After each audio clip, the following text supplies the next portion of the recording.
नमस्कार दोस्तों, steno master YouTube channel पर आपका स्वागत है। दोस्तों, यह डिक्टेशन 170 शब्द प्रति मिनट की स्पीड से होगा, तो देर न करते हुए 5 सेकंड बाद हम लोग शुरू करेंगे।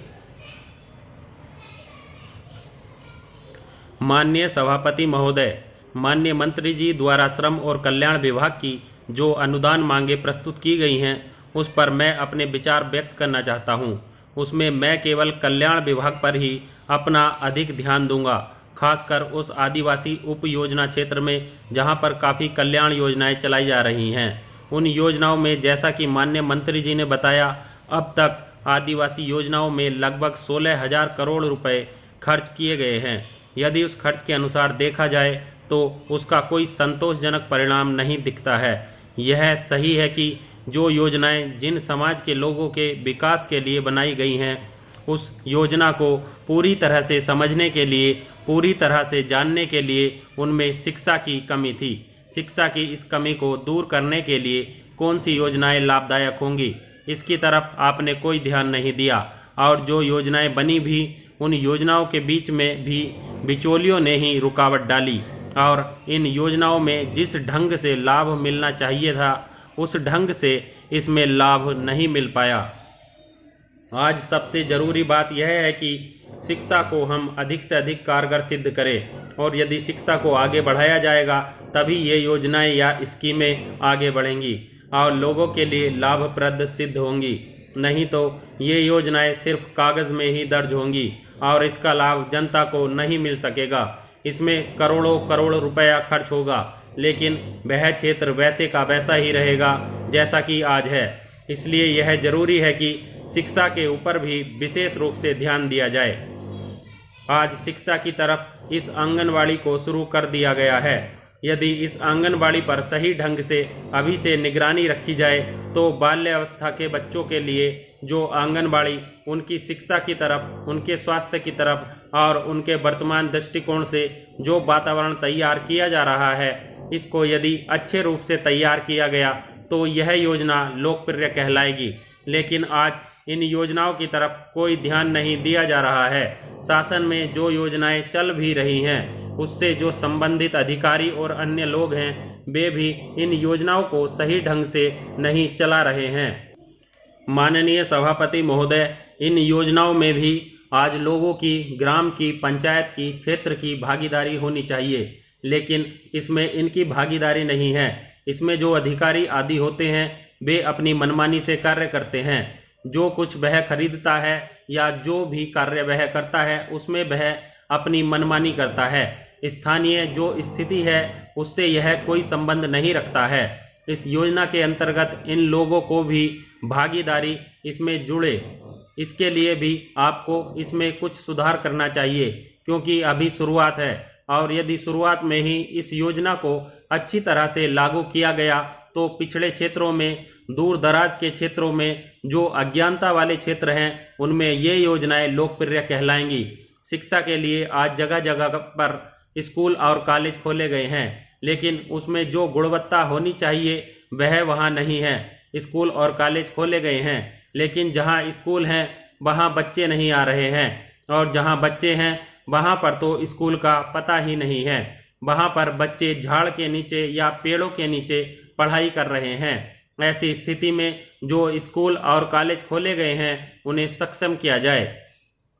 बहुत सी जगहों पर बच्चे हैं लेकिन शिक्षक नहीं हैं, लेक्चरार पढ़ाने के लिए नहीं है, विषय के अनुसार ढांचा नहीं है। बहुत सी जगहें ऐसी हैं जहां पर एक गुरु है और उसके पास 5 कक्षाएं पढ़ाने के लिए हैं। इस तरह की शिक्षा व्यवस्था में यदि आप सुधार नहीं करते हैं तो जो भी योजनाएं आप इनकी भलाई के लिए बनाएंगे, और यह सरकार जो करोड़ों लाखों रुपया इसके लिए खर्च करेगी, उससे जनता को कोई लाभ नहीं पहुंचेगा, नहीं तो आगे भी वही होगा। इसलिए इस समय शिक्षा की तरफ अधिक से अधिक ध्यान दिया जाना चाहिए। इस तरह से स्वास्थ्य सेवाओं की बात है। आज शहरों में अच्छी स्वास्थ्य सेवाएं उपलब्ध हैं और लोग इसकी सहायता से अच्छी तरह से अपना जीवन निर्वाह कर रहे हैं। बहुत से लोगों को इससे जीविका का साधन भी मिला हुआ है। आज आदिवासी क्षेत्रों में भी लोग अंधविश्वास, देवी देवताओं को छोड़कर आधुनिक स्वास्थ्य सेवाओं की तरफ आकर्षित हो रहे हैं। लेकिन आज आदिवासी क्षेत्रों में दूर दराज क्षेत्रों में अस्पताल नहीं हैं। अगर अस्पताल हैं तो डॉक्टर नहीं हैं, कर्मचारी नहीं हैं, डॉक्टर हैं तो दवाइयाँ नहीं हैं। अध्यक्ष जी, इस दृष्टि से वृद्ध जीवन भर अपने बच्चों के भविष्य की दृष्टि से प्रयास करता है, लेकिन बाद में अकेलापन महसूस करता है और इनकी संख्या देश में करीब 5.5 करोड़ है। मैं यह चाहूँगी कि उनके लिए कोई राष्ट्रीय नीति बननी चाहिए। केवल 100 रुपये वृद्धों को पेंशन देकर उनकी समस्या हल नहीं हो सकती है, उससे कुछ निकलने वाला नहीं है। इनका जो अकेलापन है उसको व्यवसाय दे सकें, उसको सामाजिक संस्थाओं में काम दे सकें, उसके लिए कोई राष्ट्रीय नीति होनी चाहिए। और समाज कल्याण की योजनाएं विफल हो जाएं तो वे मानसिक रूप से अपने आप को अकेला महसूस नहीं करें और समाज की उन्नति में अपना योगदान दे सकें। स्वामी विवेकानंद जी ने कहा था कि हर उस शिक्षित व्यक्ति को जो समाज के लिए नहीं सोचता है, कभी अपनी शिक्षा का उपयोग समाज के उद्धार के लिए नहीं करता है। ऐसे शिक्षित व्यक्ति को मैं देशद्रोही मानता हूँ। अगर शुरू से ही इस प्रकार से संस्कार बच्चों में डाले जाएं, तो ही कल्याण मंत्रालय का कार्य सही रूप से सफल हो जाता है। मुझे लोगों का हित करना है। यह भावना ज़्यादा से ज़्यादा किस प्रकार फैले, इसके लिए जरूरी है कि जो इस भावना से काम करने वाली संस्थाएं हैं, जो कल्याणकारी योजनाएं हम चलाते हैं, उनमें इन संस्थाओं का सहयोग ज़्यादा होना चाहिए। इस भावना से हमारे मंत्रालय को काम करना चाहिए। मैं अनुसूचित जाति और जनजाति के बारे में कुछ निवेदन करना चाहूँगी। 55 साल पहले जब उनको आरक्षण की सुविधा दी गई तो उस समय डॉक्टर अंबेडकर ने कहा था कि हम इसे 15 साल से ज़्यादा नहीं चाहते हैं, हम अपने पैरों पर खड़ा होना चाहते हैं। लेकिन उनके बाद जो योजनाएं बनाई गई, मैंने भी आदिवासी छात्रावासों का निरीक्षण किया है और देखा है कि ये योजनाएं इस ढंग से बनाई गई कि उनको उचित लाभ नहीं मिलेगा। वास्तविक रूप से उनके कल्याण के लिए योजना नहीं बनी। अगर बनी भी तो वह कागजों पर ही रही, पैसा खर्च होता रहा, लेकिन उसका वास्तविक लाभ उस समुदाय को और उन लोगों को नहीं मिला जिससे उनका वास्तविक रूप से उत्थान हो पाता। इस साल हम बालिका वर्ष मना रहे हैं, हमें इस पर सोचना होगा। अध्यक्ष जी, मध्य प्रदेश सरकार ने आदिवासी बालिकाओं की स्वास्थ्य की दृष्टि से योजना बनाई है कि जहां जहां उनके छात्रावास हैं, उनका वहां स्वास्थ्य का परीक्षण होगा और वहीं उनका उपचार किया जाएगा।